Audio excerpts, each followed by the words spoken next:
Support for this podcast comes from Frito-Lay in the 2023 Snack Bracket Championship. The Frito-Lay Snack-It Challenge is underway, and fans are voting on their favorite snacks to crown champion. We're talking about prime-time matchups between the best 64 snacks in the land. Will Ruffles Ridges reign supreme? Can Doritos defend their dynasty? Or will Smart Food use their smarts for a surprise upset? Only you can decide.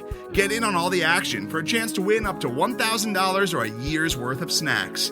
Let your snacks be heard. Just go to fritolaysnacket.sbnation.com to vote and enter for a chance to win. No purchase necessary. Sweepstakes ends April 3rd, 2023. Void where prohibited. Year's worth of snacks awarded in the form of 52 coupons, each good for one bag of chips. See official rules at fritolaysnacket.sbnation.com.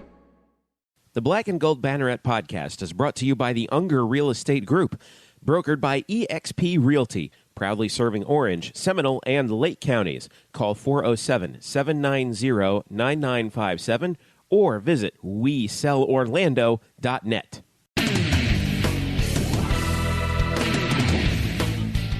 Welcome to the Black and Gold Banneret Podcast. Jeff, Sharon, Eric Lopez, Luke Sarris joining you here.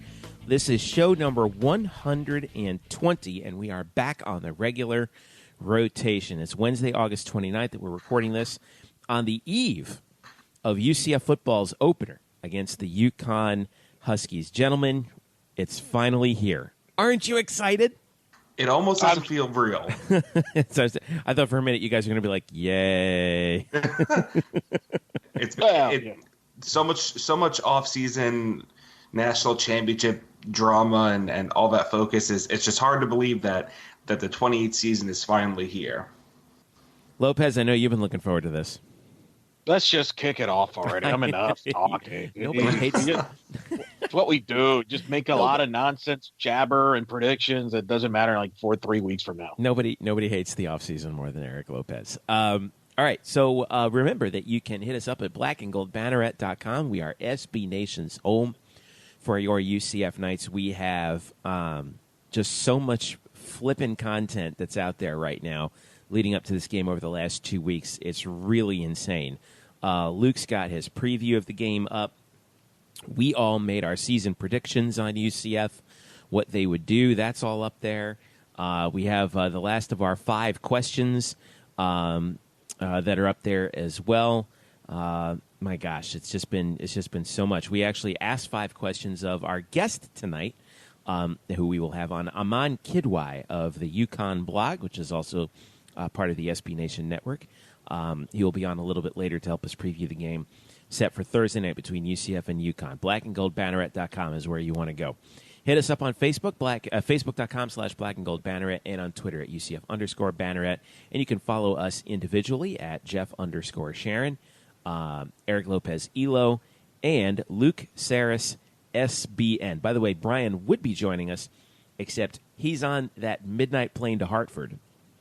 So he will be covering the game in Connecticut as UCF begins their season ranked number 21 in the Associated Press poll, 23 in the coaches poll, and they will face the UConn Huskies on Thursday night. All right, let's set the scene here, boys. ESPNU, 7 p.m.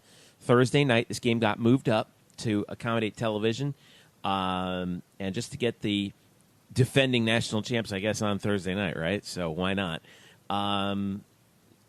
Unusual in that UCF is starting on the road in a conference game.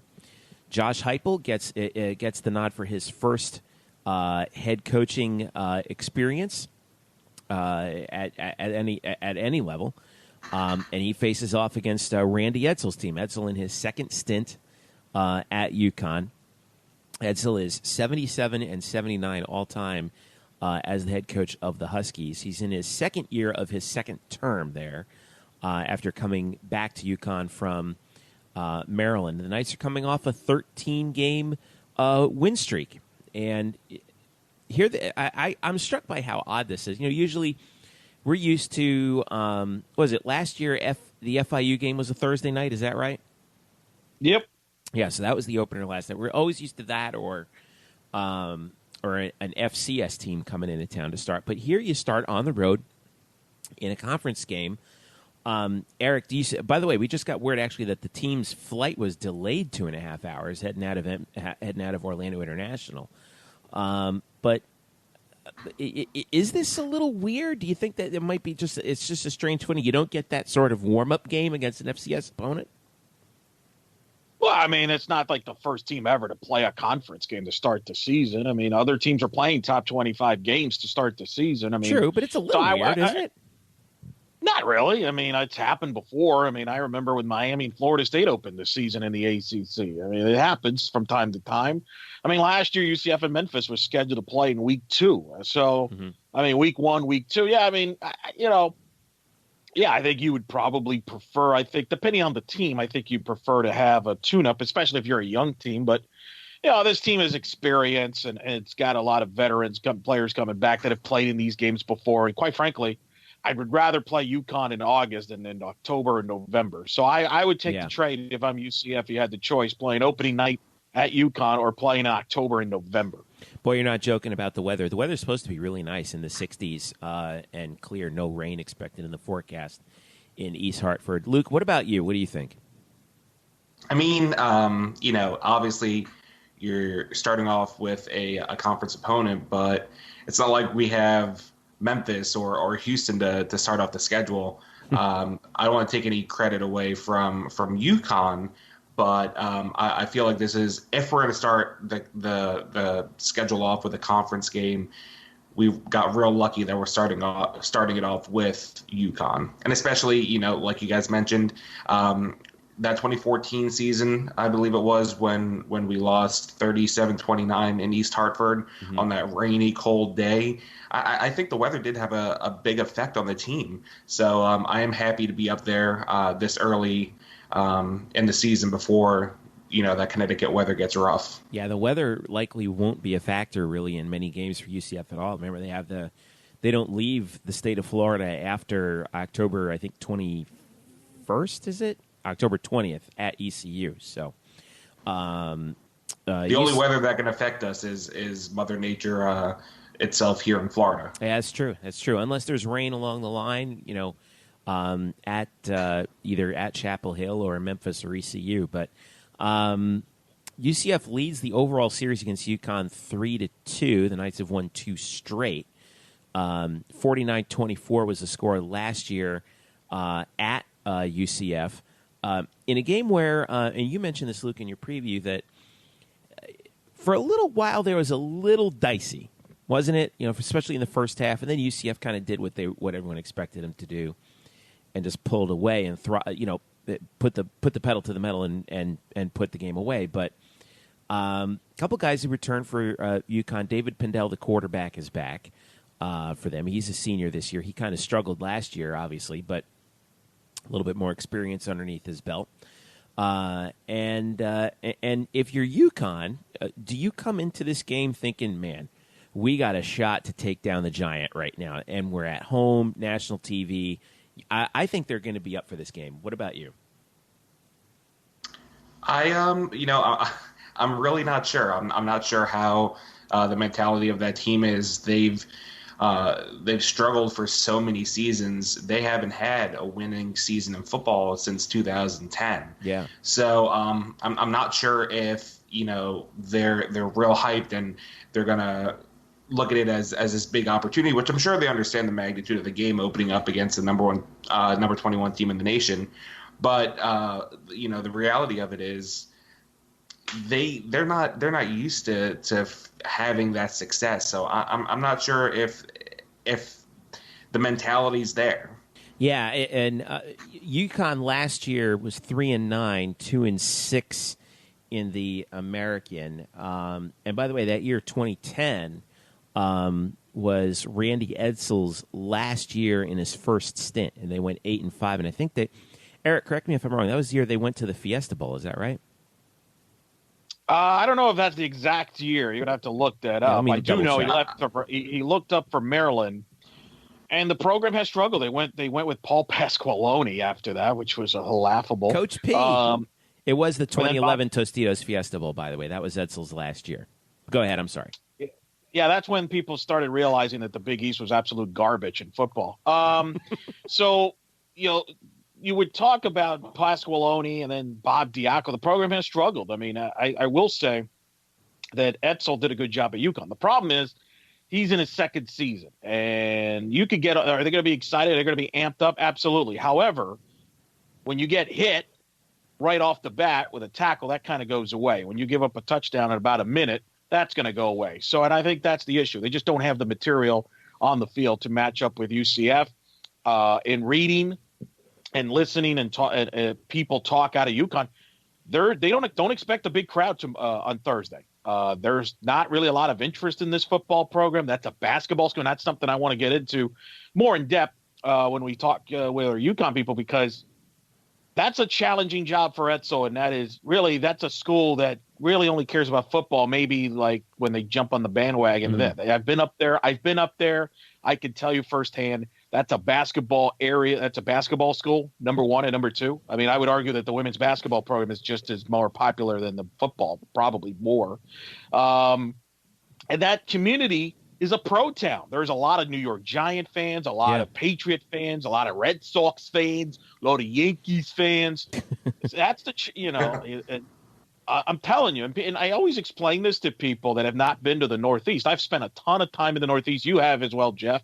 I don't know, Luke, if you ever been to the Northeast, but college football is barely an afterthought up there. And it's tough to generate enthusiasm up there, and it's not there at UConn. And that's the challenge that Randy Etzel has. So I don't even think people are that fired up about playing UCF on a Thursday night in football. I think they're more interested in, okay, what are the Yankees and Red Sox doing up there? Or, hey, how is our basketball teams going to look like in about a couple of months? Yeah, outside of Notre Dame, really, there's not much attention, especially when you're talking about like the New York metropolitan area. And it's funny, like, you know, when I grew up, I was originally from New Jersey, grew up in New Jersey and New York.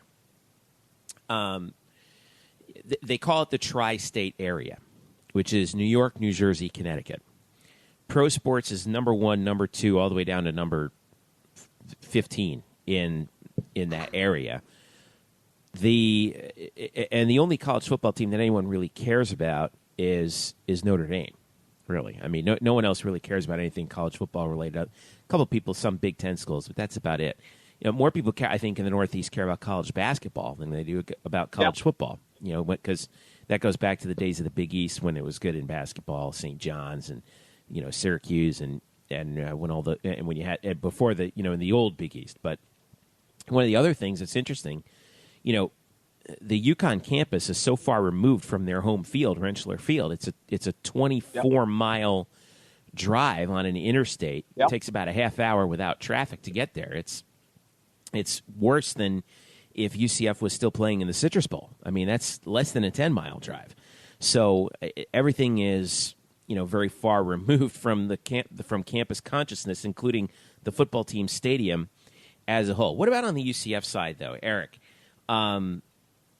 Any chance of nerves from Josh Heupel?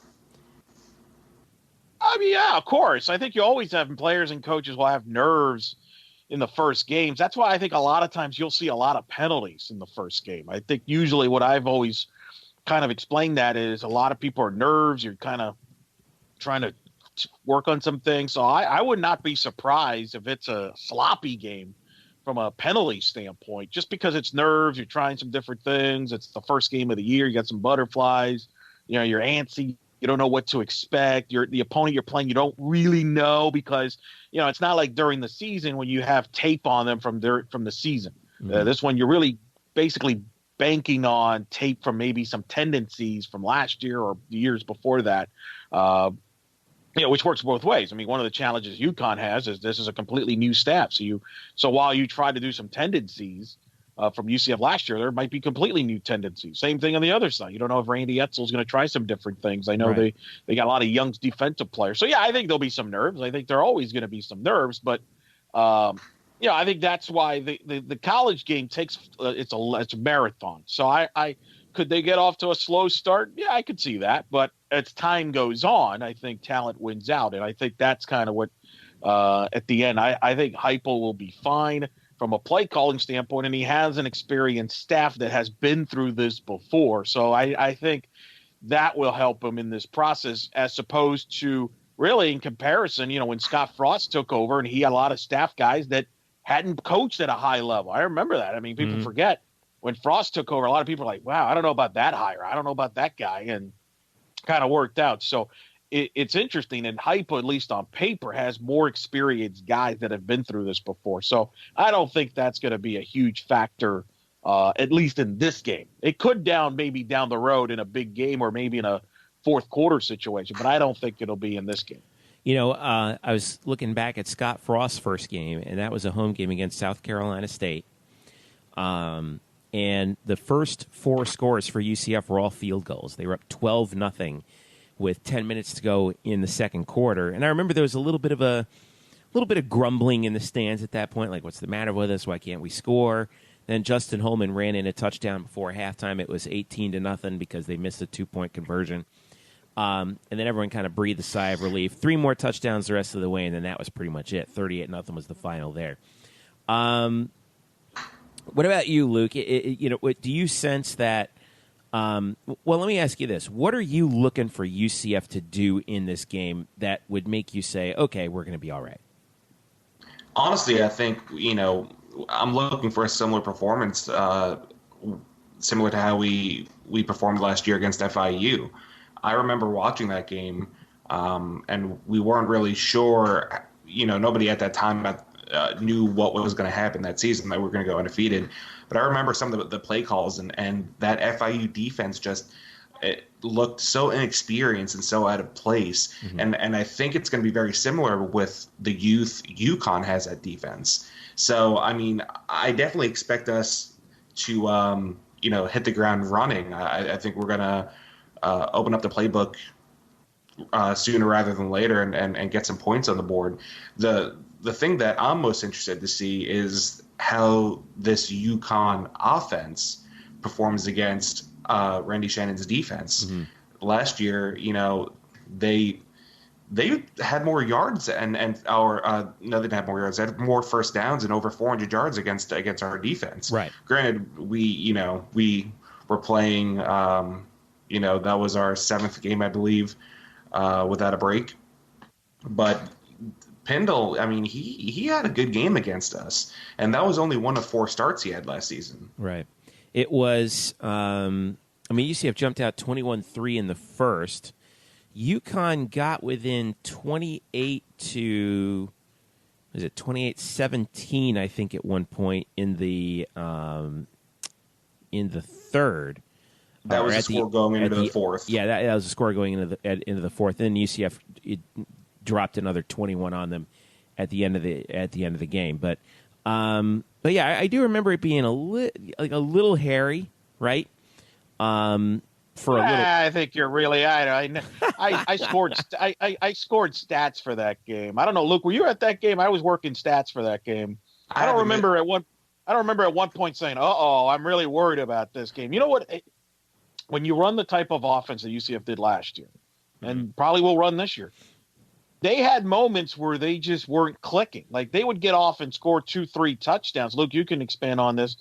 And then they would go a couple of drives where they just go 3 and outs, and they'd kind of be stuck on neutral. And you're like, oh, that's going to happen. You're going to have some misfires, but then they clicked on. And that's, I think that's kind of what happened in that UConn game. I don't think personally they were that interested in that game. I don't think they took UConn very seriously at that game.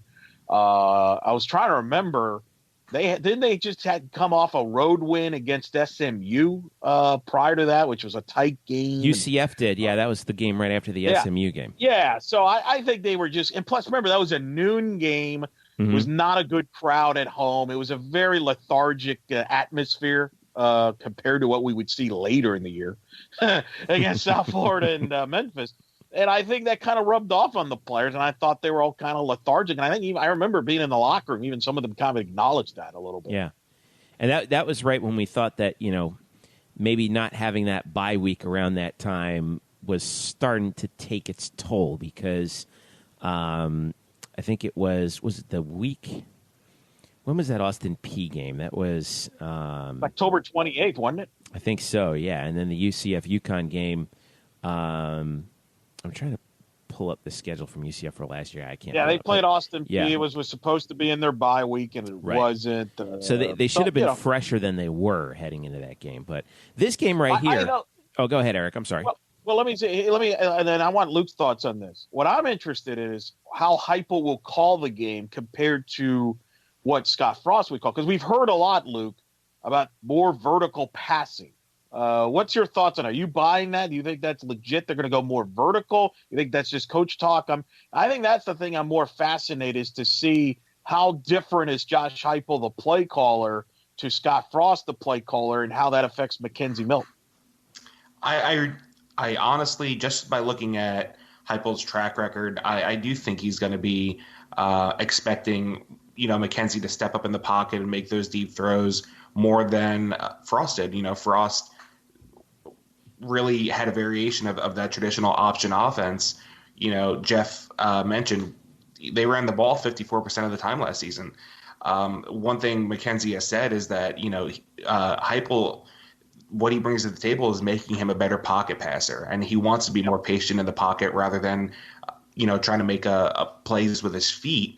And I think we're going to see that. If there's a defense you want to really test that out against, it's a defense that doesn't even have a single senior starter and has 4 freshman starters, 3 of them being true freshmen. I really do think he can get out of hand real quick. Yep.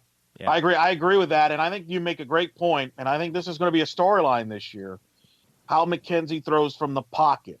And I think this is you talk about a storyline prediction here.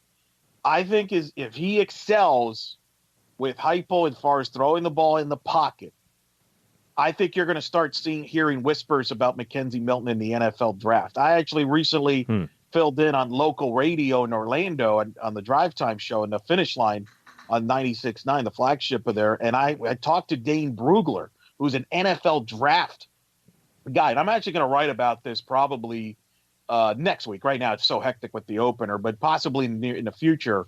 And I asked him flat out about him, Mackenzie Milton, and his prospects in the NFL. And he thinks that he's got this is a big year for him from that standpoint. If he can prove that he could throw from the pocket, because certainly the critics in the NFL will say, well, his height is certainly an issue. Well, you look at a Baker Mayfield got drafted high despite his height. Russell Wilson's had success despite his height. Drew Brees is not the biggest guy ever. I think if Mackenzie Milton excels from the pocket and because in the NFL, you have to be productive from the pocket. You're not going to be able to be successful in the NFL with your legs. And I think if Mackenzie Milton can show that, I mean, Brugler said he's impressed with the way he throws the football, and he won the award in the Manning Academy, which has a lot of the top quarterbacks.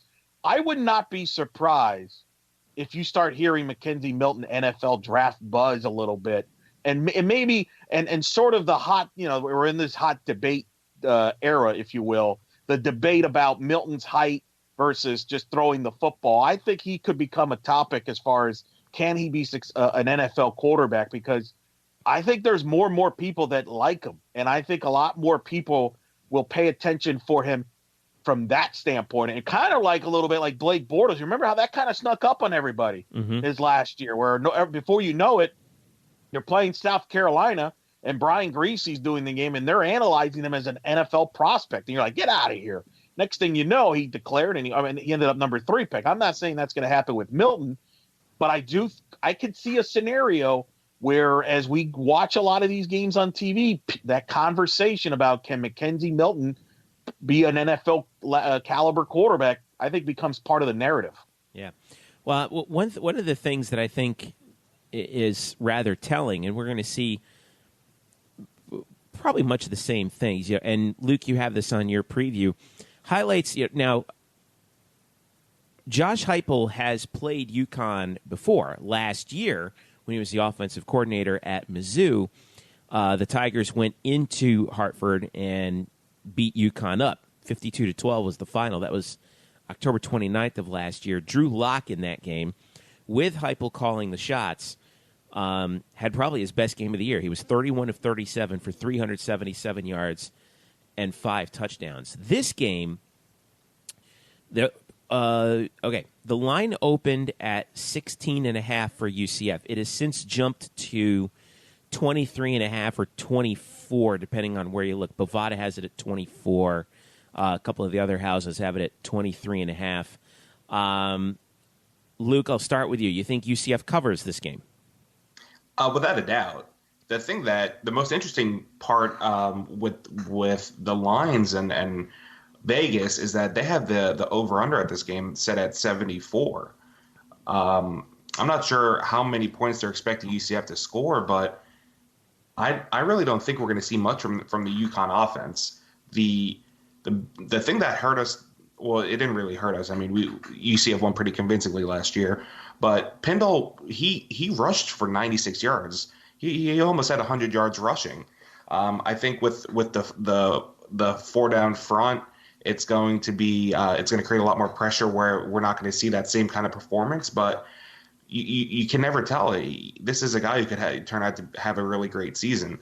So if I was a betting man, I would take the over without a doubt. But that over under, I think I would take the under on that. I'm trying to do my old algebra. Let's see, 2x minus 24. I was going to try, but not my forte. The thing you got to worry about is if UCF plays a bunch of backups and they kind of give up some late scores. That's kind of how this works sometimes, where you get beat that way. Sometimes teams, the old theory, the backdoor cover. Sometimes teams kind of score late when the game's out of hand, and they kind of cover the spread or maybe cover the over under. And that could be the case. I think. You said the numbers in the over-unders in the 70s. Well, I mean, if UCF, let's say, scores 55, which I don't think is that unreasonable, they average 48. Let's say they score 55. Well, UConn only really has to score, 20 points to cover the spread at that point, which, sounds like a lot. But when you think about it, if UCF's got this game way out of hand and backups are playing against Connecticut starters, they could get a couple cheap scores in the fourth quarter and cover the spread. So, or UCF can get to the 60s, which I don't even think is that crazy. Right. So, I think that's the number. Obviously everybody's on UCF. I certainly would not pay. If weather was a factor, I would kind of consider it. But the weather's going to be good. Obviously I've already been on record. I think this is a blowout, and I would be very surprised and disappointed if, quite frankly, if this game's not over at halftime, quite frankly. Right. Well, I've got, all right, so my algebra skills from high school have not failed me. Did the math. If you're taking was it 74 over under, you said, Luke? Yep. And if you're doing 24 as the line, I know some have it at 23.5. That means that Vegas thinks the score is going to be 49-25. So almost identical to last year's score? Yeah, pretty much. Yeah. So yeah. All right. So that's what we're looking for there. All right. Here's what we're going to do. We're going to take a quick break. When we return, we will have Aman Kidwai from the UConn blog joining us to talk UConn. We'll talk about the football team coming in, Randy Edsel, and we'll shoot the breeze a little bit about whether or not there is a state of rivalry between UCF and UConn, and maybe if they have found the conflict trophy. Remember that thing? So we'll talk about that in a little bit and more when we return. This is the Black and Gold Banneret Podcast. The Black and Gold Banneret Podcast is brought to you by the Unger Real Estate Group, brokered by eXp Realty. Sam Unger and his team proudly serve Orange, Seminole, and Lake counties, specializing in buying, selling, and new construction. He's a proud UCF graduate, class of 2006, and he's got a special deal going on right now for the 2018 football season. Night fans, if you work with Sam as your realtor, he will rebate you up to $750 at closing. So, if you're ready to buy a new home or sell your current home, upgrade or downsize, Sam and his team have you covered so you can find the right home at the right price in the right location. So give them a call right now at 407-790-9957. Again, that's 407-790-9957. Or visit them on the web at WeSellOrlando.net. Again, that's WeSellOrlando.net. You can also reach them on Facebook at facebook.com/WeSellOrlando. Get in touch with the Unger Real Estate Group today and make finding your dream home a reality. Hello, Night Nation. I'm Andrew Fegley. And I'm Trey Strelko. Where are we? This isn't our usual spot. It looks like we've landed in the Black and Gold Banneret Podcast. Oh, yeah. I've heard of those guys. You know, Nightline has UCF sports covered. Week in and week out, we bring you interviews with newsmakers and in-depth analysis of UCF sports. Subscribe to our weekly podcast on iTunes, SoundCloud, Stitcher, or wherever you get your podcasts. Be sure to subscribe to Nightline on YouTube, like us on Facebook, and follow us on Twitter at UCF_Nightline. Trace, can we go back to the 1148 studios now and start working on our next all-new Nightline? How do we get out of here? Go Knights! Charge on. Now back to you guys in the Black and Gold Banneret Podcast. Welcome back to the Black and Gold Banneret Podcast. Jeff Sharon, Eric Lopez, Luke Sarris with you. We're at blackandgoldbanneret.com, facebook.com/Black and Gold Banneret, and UCF_Banneret on Twitter. And you can also subscribe to this podcast on Google Play, Apple Podcasts, SoundCloud, Stitcher, and TuneIn. All right. We've been talking about UCF and UConn on Thursday night, and joining us now, this is one of the cool things about being the new kid on the block at SB Nation is everyone is always so kind to help us out. And all of a sudden we have this plethora of people that we can talk to about any team in the country if we wanted. And joining us now from the UConn blog, the UConnblog.com, SB Nation's home for the UConn Huskies, is Aman Kidwai. Aman, how are you? Welcome to the Black and Gold Banneret Podcast. And how's everything going? I know you're in Washington, D.C. Is it now no longer like swamp conditions up there, or is it still hot? No, it is super hot here. It's actually Florida-esque up here these days. But I'm doing very well. Thank you so much for having me. Cool. And, here we are. Thursday night opener in conference in Rentschler Field. UCF defending its 2017 national championship. Right on. And yeah, we're actually going to call it that. Against your UConn Huskies and Randy Edsall in the second year of his second term at UConn. You know, coming off of last year, obviously has struggled making the transition from Bob Diaco back to Randy Edsall, basically. What is the outlook for the Huskies on the gridiron this year coming in? Are the expectations starting to raise a little bit, or are there expectations for UConn football?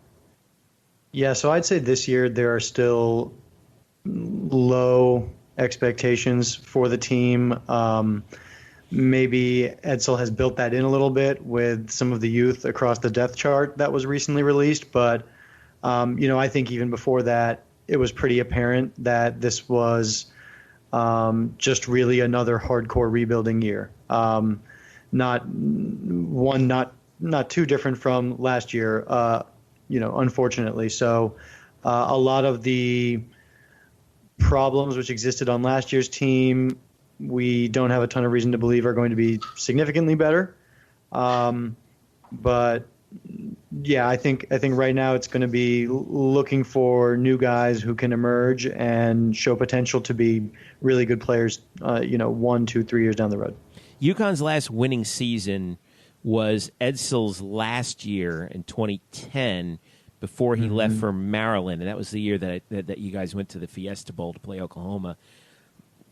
And it seemed like things were starting to turn the corner, and then he leaves, and then everything kind of fell apart. Is there but now we've seen with several programs before, like, when a guy comes back second time around, sometimes it's not as great.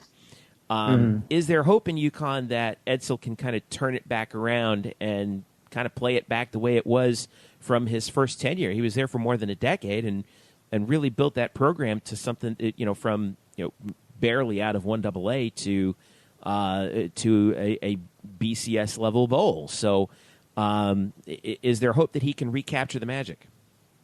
Yeah, I think there's a lot of reason to believe in Randy Edsall's track record at UConn, what he did with relatively unheralded recruits, and the success he was able to have as part of the Big East Conference. I think obviously it's a different situation now in the AAC, just a little less juice for the fan base in terms of opponents who are visiting and caring about beating them and that kind of thing. And then, so I think there's a few differences to the circumstances, but I do think in general it would be hard to disagree with any of the work that he's done. What really set UConn back was the hiring of Paul Pasqualoni. So it's not necessarily that Edsel left. It's that someone really bad was hired to replace him. A very, very uninspired retread hire that most fans from the get-go were not excited by and really didn't move the dial. And then when he was not successful, 2 straight 5-7 seasons followed by an 0-4 start, it was pretty easy to let him go. And all of this is to say, some other coach could be successful. It's not that Randy Edsel is the only person who could be successful, but given the Diaco buyout, the hefty Bob Diaco buyout that UConn paid, Randy Edsel came at the right price. He was available. He knew the program extremely well. And again, he's running it in a different way than he did before. So I think that's what's been most promising, particularly on the offensive side of the ball. What's the timeline as far as getting this team maybe to a bowl game? Is this year an expectation to get a bowl game, or do people understand that maybe this is takes 3 or 4 years maybe to build this up to maybe being a bowl program if it gets to that point? Mm-hmm. Yeah, I think some people think it can be a bowl team this year, and crazier things have happened than a team expected to be really low in its conference, reaching 6-6. That's not the craziest thing to happen in college football. So it's certainly possible this year, but I would not say that it fits within the mean of expectations or anything like that. I think that would be next year, where it's saying, okay, you've been playing freshmen and sophomores for 2 years now. These guys are juniors and seniors. Now it's time to really win more games than you lose, buddy. And so I think by next year there'll be those kinds of expectations, and reasonable fans this year are hoping to see marked progress. In terms of the quarterback position, I'm curious. Do you think David Pendle is going to be the guy throughout the entire season?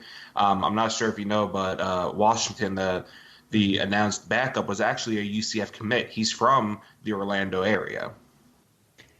Yeah. Washington was a big recruit for UConn for sure, and that he stayed through an offensive coordinator transition, which may have been significant to him, is nice.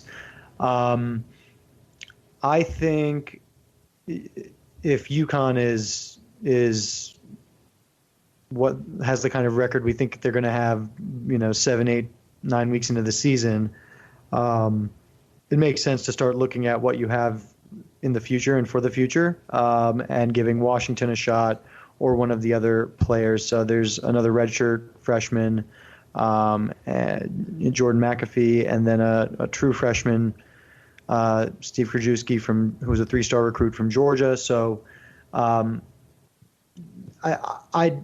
would be surprised if he finishes the season, just because I'm not expecting it to, like I said, I'm not expecting it to be a banner year on the win-loss column. Looking at this game on Thursday night, this is really a big opportunity for UConn. It's a Thursday night, nationally televised game to start the college football season. UCF is the first ranked team to take the field this weekend. We can talk about the defending national championship, whatnot, and all that, but the fact is this team's coming off a 13-game winning streak, undefeated season last year, and they're heading up to Hartford to play UConn in a conference game in the first game of the year. What is the level? Do UConn fans sense the opportunity here? Is there a buzz happening around this game?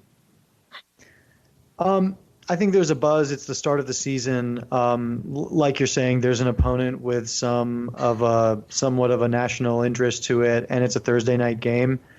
Again, as far as the opportunity for the team, that sentiment is probably not as high as you might think it is. I think there are some things working in UConn's favor, that it's a home game. It's UCF's first game with a new head coach. UConn's offense is okay, and maybe with some very good turnover luck and special teams craziness can pull something off. So I think it's exciting to start the season. It's exciting to have a good opponent. I don't think there's so much sentiment about, what about the opportunity for the upset. I don't know if there's a ton of conversation around that brewing at the moment. Do you think there will be interest back in the football program? Joe D'Ambrosio was the longtime voice of UConn, is no longer, but he was on local radio in Orlando, and they asked him about the interest, and he's been told by people he knows, and he's obviously connected, that the ticket sales have not gone well for this game, that there's not a lot of excitement from a ticket sales standpoint. He said that, look, anybody, and I've been up there, and I know it's a big basketball school, and there's a fan base that honestly wishes they were in the Big East. So my question is, can fans ever get excited? Can Randy Edsall do something to get the fans excited about football, or is football just going to be kind of like we'll follow them until basketball starts, and then we'll just focus on basketball? Yeah, well, I think you mentioned earlier that it hadn't been a winning season since 2011, so that's going to wear on you. And then as I had mentioned earlier, there's just a little bit less, it's for lack of, but just pure hate. Like UConn fans really hate Syracuse, they really hate Pittsburgh, and that just doesn't exist. Even if UCF is very good, even when Houston was very good, there's just not that same hatred for beating Tulsa and East Carolina and Tulane. All due respect to those schools, which are all have done or are doing good things, I think. So it's hard to drum up excitement around that, and then when you add on top of that the team has not been doing well. It's just kind of a cumulative effect. I think, of course, there's enough support for this team and enough interest. If it becomes, and the bar's not super high. Randy Edsall was not averaging a ton of wins in his heyday at UConn, but there were lots of season ticket holders. The stadium was selling out, so it's there. I think fans want to see an entertaining product. It's at least starting to become that. And if they can surprise some people this year, maybe snag a win against Syracuse, decisively beat UMass or something like that, those honestly would be kind of big, meaningful wins this year. And that can really ignite it quickly. And I will just add, there was a lot of excitement for the start of the Randy Edsall era. So when he was initially hired, it was kind of a tepid initial response, but he was able to get Rhett Lashley out of Auburn to be his offensive coordinator, and that was a big name. When you're UConn, you're not expecting somebody like that to come over and be the offensive coordinator, and he was able to also do really well, which helped develop promise. So it's there, the potential exists, and it's going to take time to build in Connecticut because there are a lot of things working against you from a recruiting perspective, from a conference perspective, that you need to work through. So Randy Edsall has some time. He's got time on his side, but UConn's definitely walking a fragile line in terms of support, and they need to show that it'll move in the right direction pretty soon. I'll leave it at that. All right, last question for you, Mom, before we let you go. The freaking trophy. Where is that thing? What happened to it? Scott Frost and his team just left it on the bench the last time that UCF was up in Hartford in what was called by somebody that I talked to the bossest of moves. What happened to it? Where is it? Yeah, like I told you in our written Q&A, I feel very certain that Bob Diaco actually locked that thing into a box and threw it into the ocean. Literally the maybe within minutes of that press conference where he completely loses his composure after saying he's not going to lose his composure. So I have to imagine he destroyed that thing in some way, shape, or form. And I'm very certain it doesn't exist. People disagree with me. There are all sorts of rumors and message board stuff. I feel very confident it does not exist. Bob Diaco is a very proud man, and he would not let a relic of his failure exist out in the world like that. Okay. Okay, 2 follow-ups on that. Number 1, does Bob Diaco boat? So, I bet Bob Diaco might own a boat. I hope for the sake of the entire oceans that he's not the one driving it. Seriously.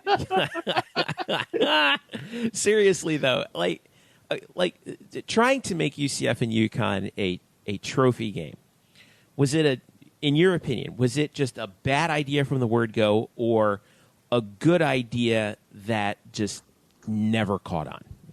It was a laudable attempt at generating excitement for a game that otherwise did not have any built-in excitement or attention around it.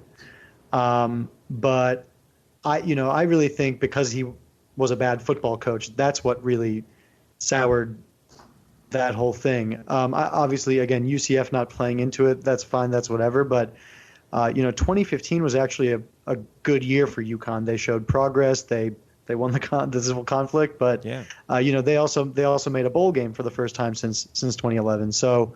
They had actually showed some progress there, and nobody was saying, Bob Diaco, crazy person for making up they were saying, all right, he's a crazy person, but he's got the program moving in the right direction, and, whatever with this rivalry thing.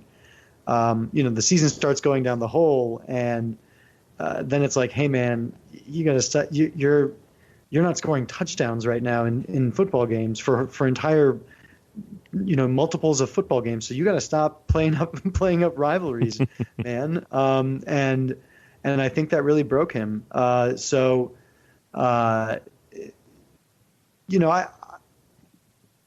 Is it the ideal thing in the world? Is it the coolest thing in the world? No, but I do think it's something that you can't argue that it brought a lot of attention to UConn versus UCF, a lot more than previously had existed.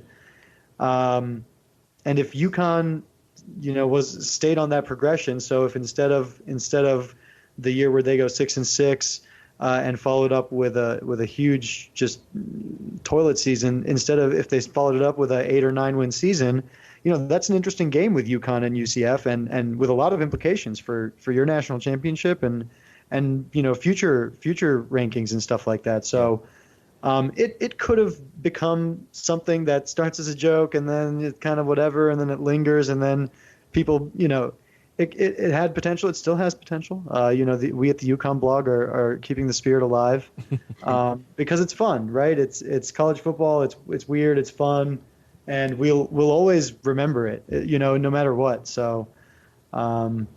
It's a complex saga. Well, sure. I got to give you guys credit because the UConn fans sniffed out the apparent imposter that reared its head on social media. That people thought that they found the trophy, but apparently no. They sniffed that out pretty quickly. And by the way, Bob Diaco now a defensive analyst at Oklahoma, so at least he landed on his feet over there after being the defensive coordinator at Nebraska last year. But he went the way with Mike Riley, and now Scott Frost is at Nebraska. So everything comes full circle. All right. Aman Kidwai from the UConn blog, theuconnblog.com. Aman, how can people reach out to you and read and hear and see the things that you put out about UConn? Yeah, I think you got it. www.theuconnblog.com, at the UConn blog for the once every couple of days tweet. You can look me up at Aman from CT. All right, cool stuff. Thank you so much, Aman. Are you going to be heading up to Hartford for the game? I will not, but the UConn blog will have 2 or 3 folks there, including our video guy. So gotcha. We'll be fully staffed, and I'll be at mission control. Cool. We'll be following you on Thursday night as well. Best of luck. Stay. Well, I guess it should be a good one on Thursday night. Thanks for the time. We really appreciate it. We'll talk to you soon. All right. Sounds good. Thank you, guys. All right, thanks again to Aman for joining us again. The UConnblog.com is where you want to go. Also follow the UConn blog on Twitter. All right, let's dive into some of the other sports around campus at UCF. I want to start with volleyball because, hey, I always want to start with volleyball. The Knights got off to, I think, a pretty good start in the Sunshine State Challenge, their first weekend in regular season action. Beat Florida Gulf Coast and Florida Atlantic in the round robin tournament down in Coral Gables before they lost to Miami 3-0. But in the two victories, by the way, let's give some credit to McKenna Melville, one of the 6 freshmen on this team that who performed extremely well in her first tournament. She was named the American Athletic Conference Offensive Player of the Week for her performance in the tournament. McKenna is from Minnesota. I mean, she had a huge weekend. She had 19 kills against Florida Gulf Coast, 16 against FAU, and then 20 against Miami. In a match that, even though Miami won, UCF did hit over 300 in that match. It's just Miami was just that much better. They're probably going to challenge for the ACC. So UCF is off to a 2-1. Now they've got a very tough tournament coming up, fellas.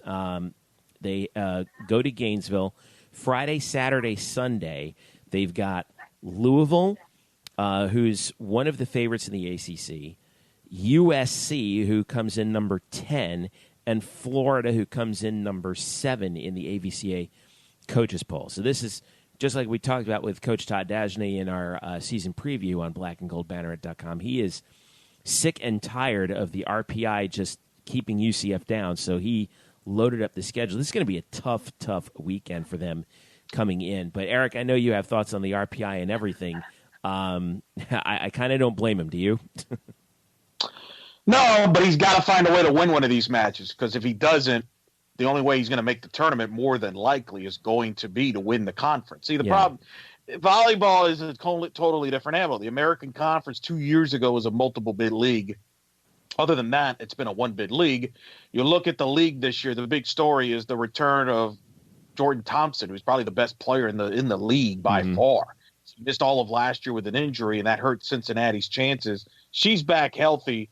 I think Cincinnati and Wichita State are clearly are the 2 best teams in the league. Then that's a problem because there is no conference tournament in volleyball. So you got to have a resume as an at-large, and they got to find ways to get some marquee wins out of the conference. And, you know, with all due respect to FAU and Florida Gulf Coast, that's not going to get you in. It helps you in the RPI, you hope, but this is going to be fascinating. I think we're going to learn a lot about where this team is.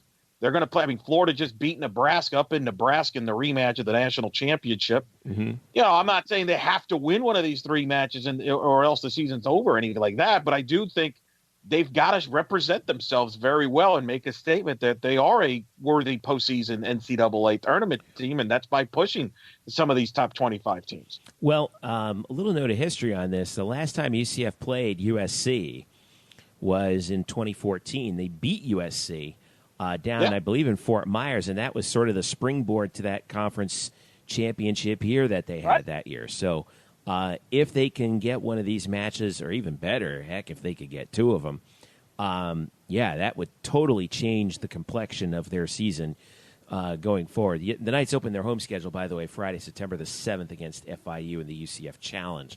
They have 2 matches on Friday, September 7th, 1 on September 8th. But be on the lookout for those 3 matches coming up this weekend in Gainesville. By the way, the Louisville match on Friday at 4:30 will be on Watch ESPN. No word on streaming for the Southern Cal match or the Florida match on Saturday at 7:30 and Sunday at 3:30, respectively, this weekend. All right, men's soccer got off to a pretty tight start. Offensive Player of the Week this week for them, also in their first weekend, Luis Perez, the sophomore midfielder, was named American Athletic Conference Player of the Week as the Knights right now standing actually in fairly good position. They won at Penn State in their season opener on Friday, August 24th, 2-1 in overtime. They went to overtime again over on Monday against UC Irvine in their home opener, but Irvine got a goal in the 93rd minute to win it. So UCF right now at 1-1. They face Liberty at home on Friday, August 31st at 7 p.m. But that was an impressive win for UCF against Penn State, though, considering they fell down early in that match, Eric, and then they came in and they were able to get the victory in overtime as well.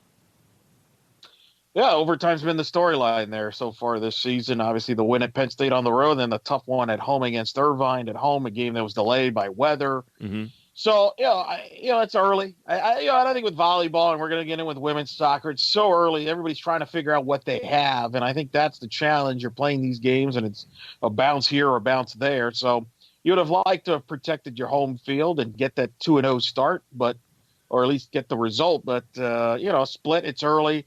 We had Coach Calabrese on, and he talked about how, look, there's some new guys that are fitting into the system, and that's the thing. It's tough in these sports. And again, with volleyball and soccer in particular, it's almost like a sprint, and you don't have as much time to all of a sudden before you know it. Oh, we're in conference play, especially in volleyball, which I think is a joke. I think the volleyball schedule is absolutely brutal. I think there's way too many conference games across the board in volleyball. And I think it hurts. They play everybody twice. I mean, it's a tough haul, man. Yeah. Ooh. Yeah, like what is it? How many? Let me ask you. You're the volley. How many regular non-conference games does a team on average play? Like what? 2 weeks? 3 weeks? You get basically 4 weeks, and it depends on how you schedule. It's all the round robin tournaments, right? Right. So it depends on how many teams you schedule in your round robin tournaments. I've seen UCF play as few as 2 matches in a weekend. I've seen them play as many as 5.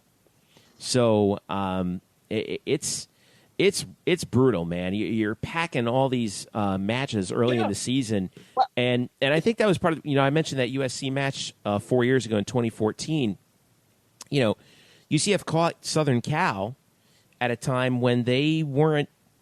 They had traveled all the way across the country, and like you said, they didn't really know what they had. So, and that's why UCF caught them. I mean, can they do it again? I don't know. It's the second weekend. But but it's tough. It's tough. This is what hurts. It's tough because this is what hurts Todd in this. I know we've gone backwards on this. But the problem and I'm sure this is going to be a narrative on this, in volleyball, the Big Ten is going to get X amount of teams in. They're the premier conference in volleyball. The Pac-12 is going to get a ton of teams. So to me, these type of schedules benefit the Big Ten and the Pac-12. It doesn't benefit the American. It doesn't benefit you because you're not going to get, quote, quality wins in the American Conference. And I think that's the issue that I think volleyball as a sport has, whereas soccer, I will say, they give their teams enough time before the conference starts to get yourself, as we'll get into with women's soccer, enough games out of conference to, A, learn about what you have, and B, still try to get quality wins out of conference for that resume if case you don't win your league. And, of course, volleyball, the other issue is many conferences don't even do conference tournaments, whereas in soccer and other sports does, which gives teams another opportunity to either improve their resume or play themselves into the field of the tournament. Right. All right, speaking of which, women's soccer, Eric, you mentioned it. This is an unusual situation because they first of all, what was supposed to be their season opener at home against Florida Gulf Coast was called off because of bad weather. That was back on Sunday, August the 19th. And I said it on Twitter, that actually hurts UCF a lot because Florida Gulf Coast was number 38 RPI last year, and they're one of the favorites to win the A-Sun. So you lose a winnable home game against the top 40 RPI opponent. Then they go on the road. Their actual season opener was against Texas, which was ranked in the top 25. They lose that game 2-1 on Friday, August 24th. 2 days later, obviously, they're still in Chapel Hill. They play North Carolina, who's ranked in the top 10, and they lose that game 1-0. So right now, Tiffany Roberts-Sahidak's team is standing at 0-2 with 2, obviously, very respectable losses, but they're not going to be home until Sunday, September 9th against Florida, and now they head to Coral Gables on Sunday, September 2nd for a matchup against Miami. And then Thursday, September 6th, they go all the way up to the D.C. area to play Maryland. So Any concerns right now, Elo, about this 0-2 start for women's soccer? Yes, but from a different perspective. I think the Florida Gulf Coast game hurt more from the standpoint you didn't get a game in. And I think that hurt them a little bit. They would have liked to have gotten a game in before going to Chapel Hill to play Texas and North Carolina back-to-back. I think that hurt them a little bit. Remember, we had Coach Sahedek on, and she talked about you got a lot of new faces. You got to figure out, again, what you have. And I think that's what hurt them more than the RPI standpoint. I think it hurts them more from just getting a game in. And now, all of a sudden, instead, you're starting the season on a 4-game road trip. And, it's early, but, you mentioned that home opener now is Florida. Well, Florida's really good. Becky Curley, So you don't want to dig yourself a hole here that you have to try to dig out of throughout the season. We kind of saw that with men's soccer last year. We had weather issues and things like that, and they kind of dug themselves a hole, and they just couldn't get out of it at the end of the day as far as making the postseason concerned. Mm-hmm. So I'm not saying I now, again, I was surprised. It was pleasantly surprised, I guess, would be the word I would use, because people are interested. People were hitting me up throughout the weekend about how concerning is this that they lost? And I'm like, well, it's not that concerning. I mean, Texas is a top 25 team. North Carolina is who they are. They're a top 5 team. Both matches were very tight. I watched it. It is what it is. So it's interesting that people are already concerned about it. Maybe they're spoiled from last year or whatever. But so I'm not as concerned about that. It's more of, man, I just, you go to Miami now, all of a sudden, Miami's not a pushover. Then you go to Maryland, then you got Florida. You want to, you got to get some results here. And I think this next 2 road games are very important to get some results, get some confidence going before you host Florida, who's a top team again for that home opener. Yeah. I guess the hard part for this is you want to get a result considering how well they played in those 2 games. But you're playing these 2 brutal teams. I mean, Texas obviously is pretty good coming in. They were ranked number 21. UCF was ranked number 23 in the poll coming in. And then you play number 4 North Carolina. You push Texas to OT, and then you lose by a goal. And then you lose by a goal, on the road in Chapel Hill. I mean, and they started the season out 3-0-1.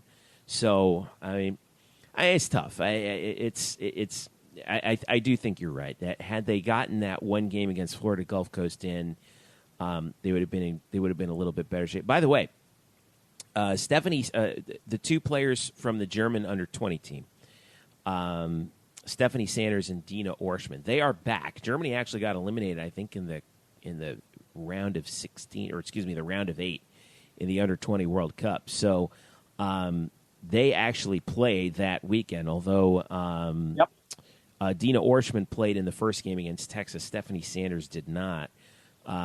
But they both played in the Carolina game. Sanders came off the bench and actually recorded 8 shots in that game. Yeah. And Dina Orschmann recorded 6 of her own. They played really well. They looked fresh, which was kind of surprising considering the competition they were up against. And it was a very even match. I mean, Carolina, give them credit. They got the win. Texas stung. They could have won that. I mean, it wasn't like there was I think this team's going to get better as the year goes on. My only concern is you don't want to dig yourself a hole. You don't want to be you don't want to start 1-4 and 1-5 and try to dig yourself out of a hole like that in any situation, especially in soccer where it kind of turns into a sprint before you know it. So I think it's important that they get some results here on the road at Miami and at Maryland and kind of build, but again, they got to get cohesive and they got to, we had Coach say, I mean, there are a lot of new faces. You mentioned the players coming back from the international competition. They got to kind of figure it all out on the fly. Yeah. All right. So their next game at Coral Gables, facing the Miami Hurricanes, Sunday, September 2nd. You'll be able to watch that game on your Watch ESPN app. It's on ACC Network Extra, Sunday at 6. No word on streaming for the Maryland game in College Park. That's Thursday, September 6th at 7. Again, they await the home opener Sunday, September 9th at 6 p.m. against Florida. All right, let's wrap this thing up. We have a lot going on. Obviously, you're probably you're listening to this on the day that UCF opens up their football schedule. Against UConn, we have been pumping out stuff like crazy on blackandgoldbanneret.com in preparation for this game. Eric Lopez will start with, or actually, no, let me start with you, Luke, since you've been suspiciously silent. The what do you have on tap? Well, first of all, what do you have up there right now that you want people to check out, and what do you have on tap coming up? So right now, if you go on blackandgoldbanneret.com, you will see my preview for the UConn game. I give a pretty good rundown of what to expect from both teams. No shocker here. I chose UCF to win by a considerably large difference. So I think I put it at 45-17. I got it for you. But yeah, it's you had it down. Was it 45-17? Vegas has it 49-25. So you're probably not that far off. No, I was being modest. First game of the season. New head coach, new play calling. You're picking UCF to win and cover. It's admirable, Yeah. If they drop 60 by some chance, that wouldn't shock me either. But you can check out that preview on the site. I also recently did a breakdown of the depth chart. So if you're curious to see what players you're going to see get the majority of the playing time tomorrow, you can check that out as well. And then I plan on I'll have your instant recap post game tomorrow night. So keep a lookout for that. And I'm plenty of things coming down the pipe. Etlo, what you got? Well, you could go check out my one-on-one with Otis Anderson, where we talked about his position as the, quote, utility guy. That's the name of his position, where he's going to play wide receiver and running back. So you could read that one-on-one with Otis. And a good chat and kind of seeing who he looked up to as far as NFL players and which UCF player that's now in the NFL kind of took him under his wing last year as a freshman when Otis came in. There was a player that took him out. So that's all in there. On that article, also posted Mackenzie Milton's radio appearance on the Jungle Jim Rome show. Oh, boy. He appeared on Tuesday. Really a fantastic interview. Props to Jim Rome, by the way, who, help me out, Jeff. He's been doing that show, since the late 80s, I want to say, early 90s? I remember when Jim Everett turned a table over on him on the set of ESPN2 in the mid-90s. Well, but the guy, he's been doing that show, and he did a fantastic interview with him, really in-depth. I know a lot of fans are upset with the national media because they don't feel they know the UCF sports. Obviously, CBS Sports Network CBSSports.com got a lot of flack, and rightfully so, because they mispronounced. They named, I think, in their preview for UCF and the American, they called him Milton McKenzie. Milton McKenzie. Which, okay. It's amusing. Not to mention your vote, but Rome did a phenomenal job with McKenzie. And McKenzie was very good, and he talked about learning under Josh Heupel and how that's going, and what he learned from Scott Frost and how it's made him a quarterback, and talked about why he came to UCF, and as well as going to the Manning Academy and being a counselor at the Elite 11, which he was not invited when he was a high school quarterback, and now he was invited as a counselor. Really a fantastic job by Jim Rome, and McKenzie was great. And I posted a recap of that interview. You can listen to that whole interview. So that's all on Black and Gold Banneret. In the future, I'll have a bunch of other stuff. Obviously, depending on how games go and other things pop up, as far as the Banneret site's concerned. I know I will announce Friday I will be on with my friend Chris Pinson again. I was on with him on Wednesday. I will be on with him. He does a radio drive time show at 10:50 ESPN in Sebring, Florida. Cool. From 4 to 6, and I'll be on around 4:10 on Friday. I'll be a frequent guest there talking UCF sports. Obviously, he's a UCF alum, so we'll recap we'll recap the UCF UConn game on Friday at 4:10. So be on the lookout for that. And then Saturday, by the way, I will be working official stats for the ABC telecast of Alabama. The other, that other national champion, the one that won the college co-national champions, Alabama. Alabama will play Louisville, 8:00 ABC. Chris Fowler, Kurt Herbstreit, Maria Taylor on the call. I will be working with him indirectly as the official stats guy. I will be the guy that'll be on a headset, and I'll be relaying information to the truck. So I'm really excited about that, to work that opportunity. And our boy, about our boy? I'm going to give a shout out to Murph, who is at UConn. Yes. So he's going to be tweeting from the game. I'm sure he'll do stuff over there and write for the site. And then he's going to be working Eternal PA for the Alabama-Louisville game. Wow. So he's doing a double dip this weekend there. So shout out to Murph. We need more of these Thursday games so we can do this kind of stuff. Amen. I've always said that. Murph has got a couple things coming up as well that I wanted to get out to everybody. Got a great feature on the defense. They're finally ready to hit somebody else. Make sure you take a look at that at blackandgoldbanneret.com. And also the UCF defense addressing their skeptics, too. He's got some great quotes from there as well. As far as the stuff that I've got up there, we have, holy moly, we got a lot. All of us took some turns on addressing the 5 biggest questions facing UCF football in 2018. Be on the lookout for that. I'll be tweeting some of that stuff out throughout the day tomorrow. That would be Thursday, the morning of the game. We will also have, Luke, you mentioned your story. Eric, you mentioned your story. We also have your 2018 UCF Football Preview podcast, which is up if you haven't listened to that show, where we preview the whole season. Myself, Eric, Brian, and Luke, make sure you listen to that. And then also we have our 2018 season predictions for UCF football. All of us on the staff here at blackandgoldbanneret.com, we all got together, made our season predictions. We're all homers. Just deal with it. It's fine. Yeah, except for you. You're a hater. I'm the naysayer. Look, he's a hater there, man. Did you see his prediction there? I'm unbelievable. Debbie Downer. Him and Brian had the same prediction. I know. I know. Well, someone's got to be rational around here. I got to be honest. I was pressed to the. I had no choice. I mean, people. I did get called out for a homer, which is kind of funny. Undefeated, but I think Murph forced me to do this. Murph said 0% chance of undefeated. I'm like, no way. I think it's 50-50 at best. So I'm putting it out there. I think Luke, you and I are the bold ones here. We're bold. We're going undefeated or one loss. That's bold, baby. Well, initially I asked Eric. I said, hey, what's your regular season prediction? And he said 13-0. And I said, wow, you're so bold that you're going to give UCF an extra regular season game. And I included the conference. You know what's bold? Saying we're going to be in the Armed Forces Bowl. That is a bold take. That's a bold. I don't know if that's bold take. or I don't know. That might be more depressing than bold or encouraging. Annapolis in January, you can't beat it.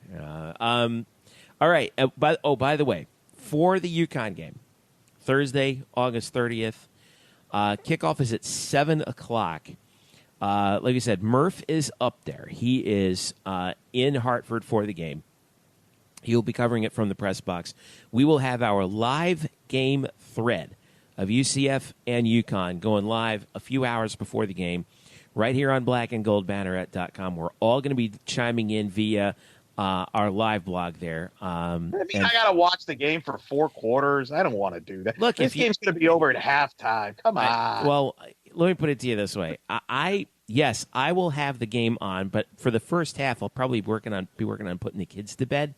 So, I mean, it'll be kind of in and out there, but we're all going to be there live in sort of our second screen experience, if you will. If you're watching the game on TV, bring up the laptop or the tablet. I'm just going to be asking Murph what the media spread is, to be honest. Call up the game thread. We'll be commenting on the game. All of us will be on there at blackandgoldbanneret.com. And, of course, stick around with Luke because he's going to have the instant reaction as quickly before as the game ends. And then also Chris Carter's going to chime in with a little Sunday morning quarter. Although in this case, it's going to be Friday morning quarterback, right? Yeah, so... and by the way, Jeff will be on the finish line in Orlando, 96.9 the game, around 4:17 p.m. on Friday. He's going to recap the game with Jerry O'Neill and the Shot Doctor. Yep, and that'll be fun. And, by the way, this just in, I will also be joining NBC Sports Radio tomorrow at 4 p.m., to preview the game as well on Keith Irizarry's show. So I'll be on 4 p.m. Eastern time. Look at this. If you're on, make sure to plug the site. Oh yeah, no problem. I got to make sure that I plug the site. 4 p.m. Eastern time, NBC Sports Radio. Thanks to the folks out there for inviting me. That just in, by the way. So, Nice. so yeah. Look, listen. It's a big 2018 for us over here. I mean, we got a lot going on. Don't worry, Luke. We'll get you, sir. We'll get the radio fill. I didn't know NBC Radio. Wow. Yeah. They just emailed me actually, and then we just confirmed while we were doing this. So yeah, we're ready. We'll be ready to rock for that. So, all right. So for all of us here at blackandgoldbanneret.com, thank you so much for listening. Real quick, where can folks reach out to you, Eric Lopez? Eric Lopez Elo. That will be where I'll be on Twitter. And Luke Sarris? At Luke Sarris, SBN. All right. And you can reach out to me at Jeff_Sharon. You can follow us at UCF_Banneret. Don't forget, Facebook.com/Black and Gold Banneret. And, of course, blackandgoldbanneret.com. We are SB Nation's home for your UCF Knights. For all of us at blackandgoldbanneret.com, as well as Luke Sarris and Eric Lopez, I'm Jeff Sharon saying thank you so much for listening. This has been the Black and Gold Banneret Podcast.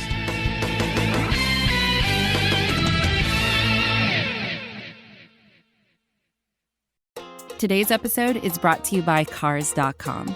With over 2 million vehicles and 50,000 more added every day, Cars.com will match you with the perfect car for you, your budget, your life, your style. And if you're ready to say goodbye to your current car, Cars.com will get you an instant offer to cash it in. Just start by entering your license plate and get matched with a local dealer who will write you the check. So whether you're looking to buy or sell, just go to Cars.com. It's magical.